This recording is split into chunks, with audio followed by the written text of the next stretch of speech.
से अगला जन्म, जैसा कर्म वैसा जन्म। गरुड़ पुराण के अनुसार हर जीव का पुनर्जन्म होता है, यानी वह फिर से जन्म लेता है। नमस्कार मित्रों, आप श्री कृष्ण के भक्त हैं तो कमेंट बॉक्स में लिख दीजिए जय श्री कृष्णा। गरुड़ पुराण के मुताबिक मृत्यु के बाद मनुष्य को कौन सा जन्म मिलेगा, यह उसके कर्म पूर्व जन्म के कर्मों पर निर्भर करता है। अगले और पिछले जन्म के बारे में जानने की उत्सुकता अधिकांश लोगों में होती है। अगले जन्म को लेकर लोगों के मन में जिज्ञासा होती है कि वे मनुष्य बनेंगे या पशु या फिर कीड़े मकोड़े, यदि इंसान बनेंगे। कई लोगों के मन में यह भी सवाल आता है, महिला के रूप में जन्म लेंगे या पुरुष के रूप में। हिंदू धर्म में ऐसा उल्लेख मिलता है कि जो इंसान जन्म लेता है उसकी मृत्यु अवश्य होती है। परंतु क्या आप जानते हैं कि मनुष्य मरने के बाद कौन सी योनि में जन्म लेता है? गरुड़ पुराण हिंदू धर्म के महापुराणों में से एक है। इसमें जन्म, मृत्यु और मृत्यु के बाद की घटनाओं का विस्तार पूर्वक वर्णन मिलता है। इस पुराण में ऐसी कई बातें बताई गई हैं, जिन्हें अपनाने से व्यक्ति अपने जीवन की स्थिति सुधार सकता है। इन महापुराणों में गरुड़ पुराण बहुत महत्वपूर्ण है, जो कि सनातन धर्म में किसी व्यक्ति की मृत्यु के बाद पढ़ा जाता है। गरुड़ पुराण में भगवान विष्णु और गरुड़ पक्षी के बीच बातचीत को बताया गया है। साथ ही इसमें व्यक्ति के चरित्र के बारे में भी बताया गया है। ईश्वर की दृष्टि में जो अच्छे कर्म यानी आपके काम होते हैं उसे पुण्य कहा जाता है, और जो बुरे कर्म होते हैं उन्हें पाप कहा जाता है। गरुड़ पुराण में और कठोपनिषद में उल्लेख मिलता है कि मनुष्य धरती पर जो कुछ भी पाप करता है उन सभी पापों की अलग अलग सजा बारी बारी से मिलती है। गरुड़ पुराण के अनुसार जो व्यक्ति अच्छे कर्म करता है उसे स्वर्ग में जगह मिलती है, वहीं बुरे कर्मों के लिए नरक का सामना करना पड़ता है। आज हम आपको इसी के बारे में बताने जा रहे हैं। दोस्तों, गधे, कुत्ते, बिल्ली, सांप, बंदर, गिरगिट, बकरा, भेड़िया, गाय, कछुआ, कीड़े मकोड़े, कोई पशु पक्षी, पेड़ पौधे, स्त्री में जन्म इत्यादि में हर पापी मनुष्य का जन्म होता है। नमस्कार मित्रों, स्वागत है सनातन ज्ञान कथा के। पहले आपको यह जानना जरूरी है, क्या सच में पूर्ण जन्म होता है? मित्रों, इस बात को एक उदाहरण से समझते हैं। कई बार बालक जब जन्म होता है तो उनमें किसी प्रकार का दोष होता है कई बालक किन्नर पैदा हो जाते हैं या फिर ऐसे पैदा होते हैं जिनको कोई शारीरिक दोष होता है। जैसे कोई जन्म से ही विकलांग पैदा होता है या जन्म से ही देखने में असमर्थ होता है। ऐसा भी होता है कई बच्चे को जन्म से ही मल मूत्र का द्वार नहीं होता है। ऐसा होने के पीछे विज्ञान अपना तर्क अलग ही देता है, पर हम शास्त्र के अनुसार बताएंगे इस जीवन में बच्चे को उसके पिछले जन्म के कर्मों के आधार पर कष्ट भोगना तय होता है, इसलिए शारीरिक असमर्थता पैदा होने के साथ ही आती है। गरुड़ पुराण में लिखा हुआ है कि पांडव भाइयों को अलग अलग घरों में जन्म अपने अपने कर्मों के अनुसार मिला था। गरुड़ पुराण में विस्तार से बताया गया है कि जब तक शिशु माँ की कोख में रहता है तब तक उसे पिछले जन्म का सब कुछ याद रहता है। उसे यह भी स्मरण होता है कि उसने पिछले जन्म में क्या क्या कर्म किए, और दुखी होकर वह जीव ईश्वर से यही प्रार्थना करता है कि इस जीवन में वह सत्कर्म करेगा और भगवान का नाम जपता रहेगा। शिशु माता के गर्भ से निकलकर इस पृथ्वी लोक पर आता है, ईश्वर की उसकी स्मृति खत्म कर दी जाती है, यानी कि उसके दिमाग से पिछले जन्म का बातें भुला दिया जाता है, और वह जीव फिर से सब कुछ मोह माया में कुछ ऐसा उलझ जाता है कि परमात्मा के लिए उसके पास समय ही नहीं बचता है। आइए अपने टॉपिक पर वापस आते हैं, किस क्रम के अनुसार से मिलता है अगले अलग अलग जन्म। पहले कछुए का जन्म। माता पिता को कष्ट पहुंचाने वाली संतान या भाई बहन को प्रताड़ित करने वाले मनुष्य कछुआ की योनि में जन्म लेती है। कई बार गलत कार्य करने वाले यह सोचते हैं कि कोई उन्हें देख नहीं रहा है, इसीलिए कई बार लोग ऐसे पाप कर देते हैं जिनके गंभीर परिणाम इस जीवन अलावा अगले जीवन में भी भुगतने पड़ते हैं। दोस्तों, कछुए का जीवन काल बहुत लंबा होता है। कछुआ 20 या 30 साल नहीं जीता, बल्कि उसका जीवन काल 200 से 300 वर्षों के बीच का होता है, यानी कि इस अपराध की सजा बेहद लंबी है और बहुत कठिन है। स्त्री का जन्म किसे मिलता है? गरुड़ पुराण के अनुसार जब आत्मा को नया जन्म मिलता है तो जन्म पुरुष का हो या स्त्री का, आत्मा को उस शरीर के अनुरूप व्यवहार में ढलकर अपना कर्म करना होता है। शरीर के जरिए कर्म करके ही एक आत्मा अपने जन्म के उद्देश्य को सार्थक भी बना सकती है और निरर्थक भी। अच्छे कर्म करके आत्मा मुक्ति के मार्ग की ओर अग्रसर हो सकती है और बुरे कर्म करके अपनी स्थिति को भविष्य में बदतर बना सकती है। यदि कोई पुरुष महिलाओं वाला आचरण करता है, स्वभाव में महिलाओं वाली आदतें ले आता है, तो ऐसे पुरुषों को अगले जन्म में स्त्री का रूप मिलता है। बंदर की योनि। इस जन्म में मनुष्य योनि मिलने का अर्थ यह नहीं है कि अगला जन्म भी इसी योनि में मिलेगा, क्योंकि जीवन मरण और अगला जन्म सब कुछ कर्मों के आधार पर ही तय होता है। व्यक्ति जन्म लेता है जो अपने मालिक का विश्वसनीय होकर अपने मालिक का विश्वास तोड़ देता है, जिसका सामान्य जीवन काल 20 वर्ष का होता है। दोस्तों, धर्म ग्रंथों में इसके पीछे का कारण कर्म फल दोष बताया गया है। गरुड़ पुराण में मनुष्य के हर कर्म का लिखा जोखा दिया गया है, जो कि केवल उसके पाप पुण्य का निर्धारण करते हैं, बल्कि मरने के बाद मिलने वाली सजा और अगले जन्म की योनि के बारे में भी बताते हैं।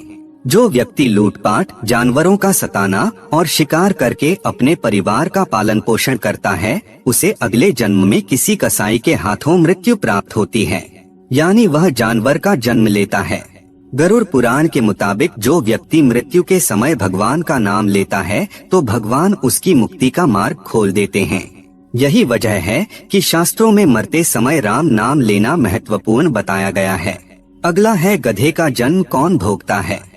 अब यहाँ आता है कर्म फल सिद्धांत। दोस्तों, गरुड़ पुराण के अनुसार अपने सच्चे मित्र का अपमान करने वाला गधे की योनि भोगता है। गधे का जीवन काल 25 से 30 वर्षों का होता है। अगर आपका पाप क्षमा के योग्य रहा होगा, तो कर्म फल सिद्धांत के अनुसार आप गधे की योनि से जल्दी ही मुक्त होकर एक साधारण मृत्यु को प्राप्त हो जाएंगे। कुत्ते के जन्म किसको मिलता है। गरुड़ पुराण में जीव के द्वारा किए जाने वाले कई तरह के पापों और उन पापों के निमित्त जो भी सजा दी जाती है, उसके बारे में भगवान विष्णु ने विस्तार से बताया है। धर्म का अपमान करने वाले, पूजा पाठ न करने वाले, जो व्यक्ति धर्म, वेद, पुराण जैसे धार्मिक ग्रंथों का अपमान करता है, हमेशा धर्म का विरोध करता है, ईश्वर के प्रति श्रद्धा भाव नहीं रखता, गरुड़ पुराण के अनुसार ऐसे लोगों का अगला जन्म श्रान यानी कुत्ते के रूप में होता है। कीड़े मकोड़े की योनि। दूसरों की निंदा करने वाला, बुरा बर्ताव करने वाला कीड़े मकोड़े के रूप में ही जन्म लेता है। यह एक ऐसी योनि है जिसमें आप कितने भी प्रतिभाशाली हो, आपने कितना भी हुनर क्यों ना हो, आपको सम्मान कभी नहीं मिलता। उदाहरण के लिए एक चींटी को ही ले लीजिए, नीचे गिरती है, फिर चलती है और मंजिल तक पहुँचे है। हम सबको इस धरती पर अलग अलग योनियों में तब तक जन्म लेना पड़ता है जब तक कि हमको मोक्ष की प्राप्ति नहीं हो जाती। जो व्यक्ति अपनों से लिया हुआ धन वापस नहीं करता या उनसे धन अर्जित करता है, मकोड़े की योनि में जन्म लेता है।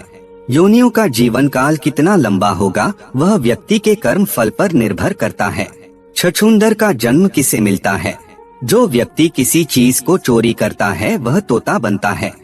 वही सुगंधित पदार्थ की चोरी करने वाला व्यक्ति छछूंदर के रूप में जन्म लेता है। किंतु यदि अपराध चोरी से बड़ा हो तो और भी कष्टदायी योनि प्राप्त होती है। किन लोगों का होता है उल्लू में पुनर्जन्म। अपनी चालाकी के चलते जो लोग दूसरों को मूर्ख बनाकर ठगी करते हैं और उनका लाभ उठा लेते हैं या काम निकलवा लेते हैं, ऐसे लोगों को मृत्यु के बाद नरक में स्थान मिलता है। साथ ही ऐसे लोग अगले जन्म में उल्लू के रूप में जन्म लेते हैं। जो व्यक्ति पराई स्त्री से संबंध बनाता है, उसे कौन सा योनि भोगना पड़ता है।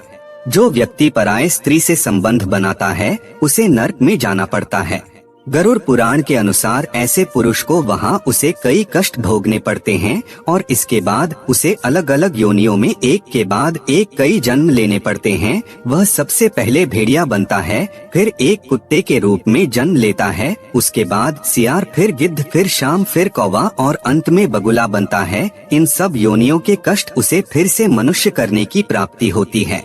ऐसी शादीशुदा महिला जो किसी गैर मर्द के साथ संबंध बनाती है, उसे नरक की यातनाएं भोगनी पड़ती है और ऐसी महिला अगले जन्म में छिपकली, सांप या फिर चमगादड़ के रूप में जन्म लेती है।